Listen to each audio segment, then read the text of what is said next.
بسم اللہ الرحمن الرحیم۔ السلام علیکم ورحمۃ اللہ وبرکاتہ۔ آج ہم بات کرنے والے ہیں سورہ انفال کی خوبی فضیلت۔ جب کسی کو کوئی ضرورت پیش ہو تو اسے چاہیے کہ سورہ انفال کی وظیفہ کو کرے، اس سے اس کی ضرورت پوری ہو جائے گی۔ اپنے مشکلوں کو دور کرنے کے لیے بھی اس وظیفہ کو پڑھ سکتے ہیں۔ اگر آپ لوگ ہمارے چینل پہ نئے ہیں تو سبسکرائب کریں اور بیل آئیکن کے بٹن کو آن کریں تاکہ میرے سبھی بھائیوں کے پاس اس پرکار کا ویڈیو پہنچتا رہے۔ آپ تمام لوگوں سے ایک ہی گزارش ہے، آپ لوگ پانچوں وقت کی نماز پڑھیں اور دعا کریں اور قرآن شریف ترجمے کے ساتھ پڑھیں تاکہ آپ کو ہمارے اس چینل کے ذریعے اپنے ہر حاجت کو پورا کریں، جیسے ہر بیماری کا وظیفہ، رزق کی تنگی، بے روزگاری، ضرورت پوری ہونے میں، کوئی مشکل ہو اس کو دور کرنے میں، جسمانی و روحانی بیماریوں کا علاج اور بھی اس طرح کے وظیفہ قرآن کے ذریعے دور کر سکتے ہیں۔ ہمارے اس چینل کے وظیفہ کو کرنے سے پہلے کچھ شرطیں ہیں اور اس ویڈیو کو شروع سے لے کے لاسٹ تک دھیان سے سنیں، دیکھیں اور پڑھیں، کیونکہ وظیفہ کا کامیابی اسی شرطوں میں ہے۔ انشاءاللہ ایک بار پڑھ کے ضرور دیکھیں۔ وظیفہ بہت سے بھائیوں نے بتائی ہے لیکن جلدی قبول نہیں ہوتی ہے۔ آخر کارن کیا ہے؟ کیونکہ وہ یہ شرطیں نہیں بتاتے، اسی لیے۔ اور شرط اگر صحیح سے سنیں گے تو انشاءاللہ آپ کو ہر وظیفہ میں کامیابی ملے گی۔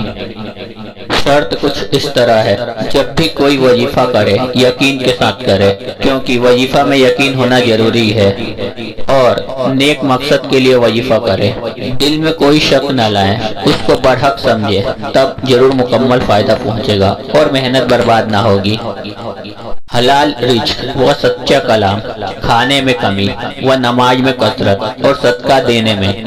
حدیث میں آیا ہے کہ حضرت صلی اللہ علیہ وسلم نے فرمایا ہے کہ پاک کرو کھانا اپنا تاکہ دعا تمہاری قبول ہو۔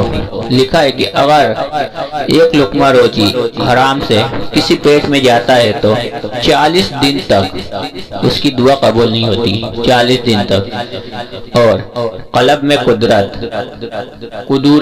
مطلب گدلا پن آ جاتا ہے، اور دین کے بزرگ فرماتے ہیں کہ شاغل مطلب عمل کرنے والوں کو پرہیز ضروری ہے۔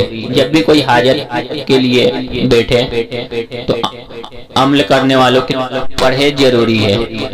جب تک پڑھے سستی پیدا ہوتی ہے اور نیند غالب ہوتی ہے تو وہ گڑگڑانا اور نرمی کہاں رہے گی؟ مطلب پڑھ کے اللہ پاک سے دعا کرنا، گڑگڑانا، نیند آئے گی اور سستی ہوگی تو کہاں سے اللہ پاک دعا قبول کریں گے؟ اسی لیے وہ گڑگڑانا اور نرمی کہاں آئے گی؟